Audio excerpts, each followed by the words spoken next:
Even antibiotics, which are technically supposed to be withdrawn weeks before slaughter, still leave traces.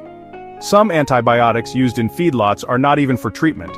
They're used for growth promotion and disease prevention in crowded conditions. This overuse contributes to the rise of antibiotic-resistant bacteria, which doesn't just affect animals, it's a major threat to public health. Infections from resistant bacteria are becoming harder to treat in humans, and the CDC estimates they cause over 35,000 deaths per year in the US alone. Then, there are the hormones.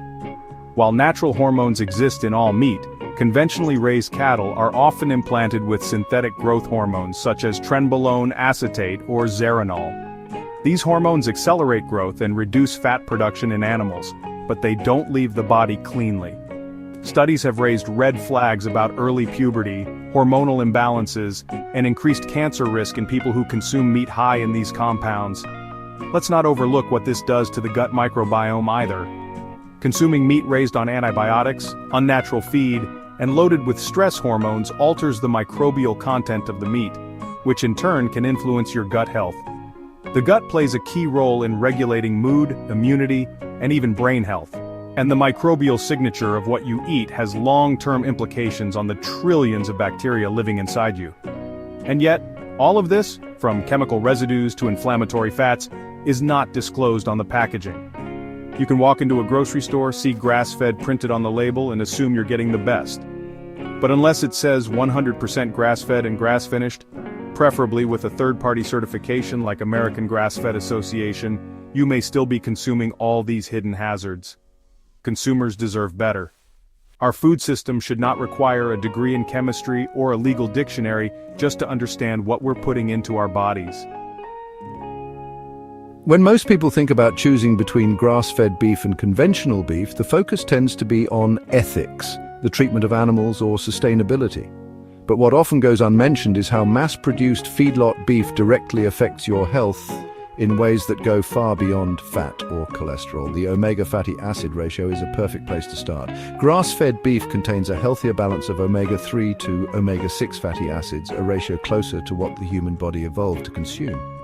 In contrast, grain-fed cattle, fattened quickly on industrial corn and byproducts, produce beef that is loaded with omega-6s, contributing to chronic inflammation, which is at the root of heart disease, obesity, autoimmune disorders, and even cancer. Then there's the issue of conjugated linoleic acid, or CLA, a powerful fatty acid with anti-cancer and anti-obesity properties.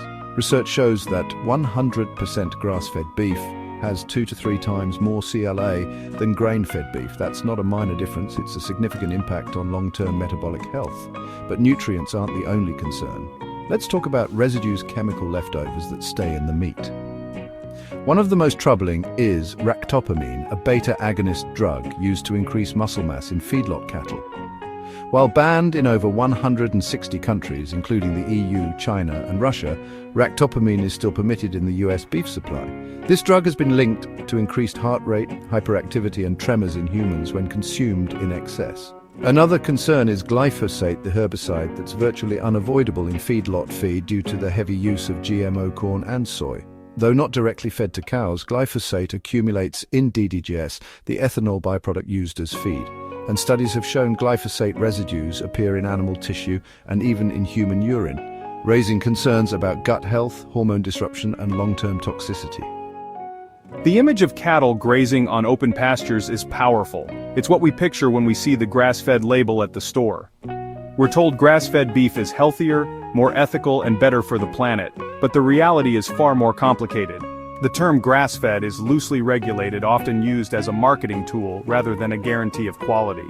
Many cattle labeled grass-fed start on pasture but are later finished on grain in feedlots, changing the meat's nutrition and undermining the label's promise. This disconnect between label and reality is fueled by vague standards and clever marketing. Without strict definitions, the grass-fed label often hides industrial practices that don't match our expectations. The result? Consumers pay a premium for a story, not always for a better product.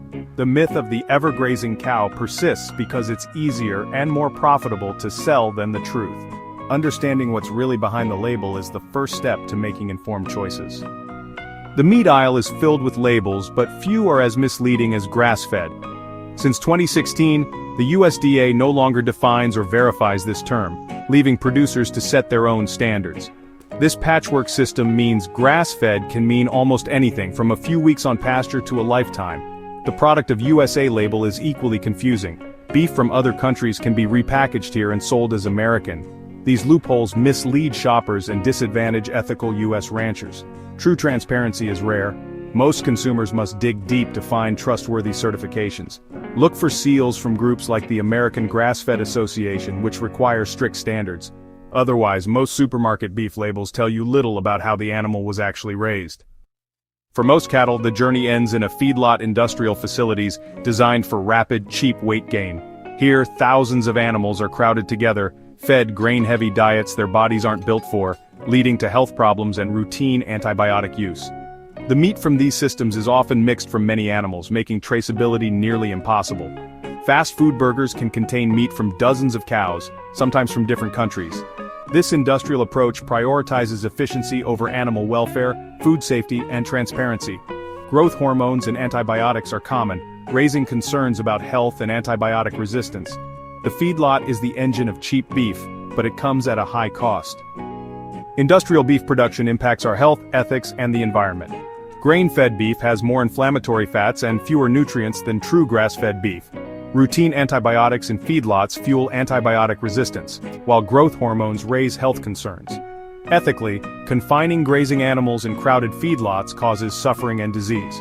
Environmentally, feedlots drive monoculture grain farming, deplete soil, pollute water, and emit methane.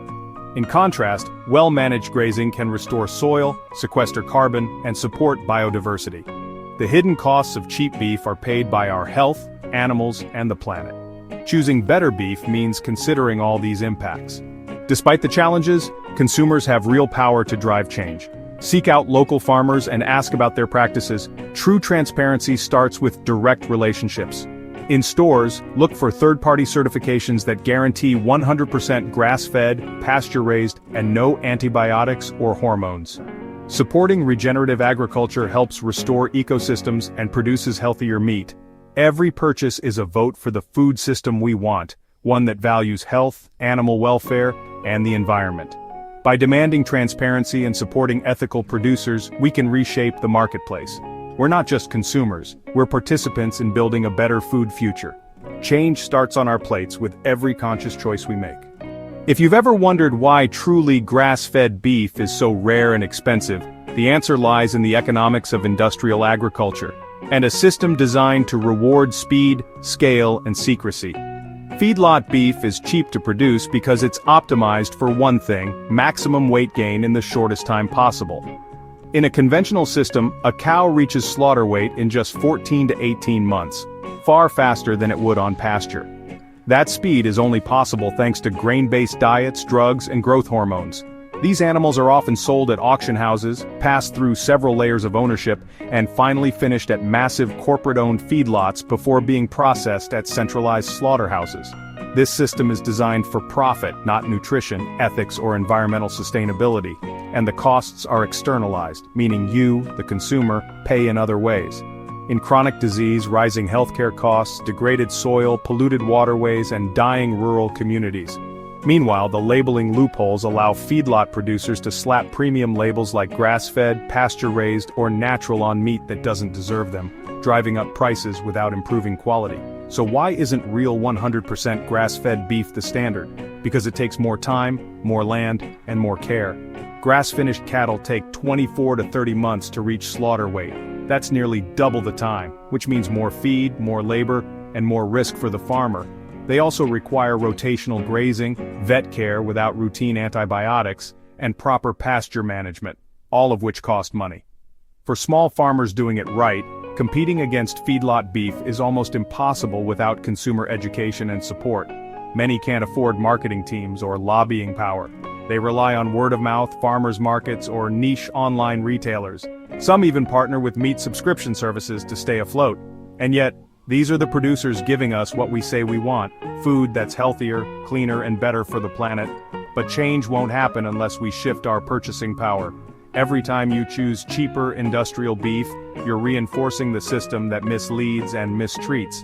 Every time you choose verified 100% grass-fed beef, you're voting for transparency, sustainability, and real nourishment. It starts with awareness, knowing the difference between grass-fed and grass-finished, reading beyond the label, asking where your meat comes from, visiting a local farm or supporting a rancher online.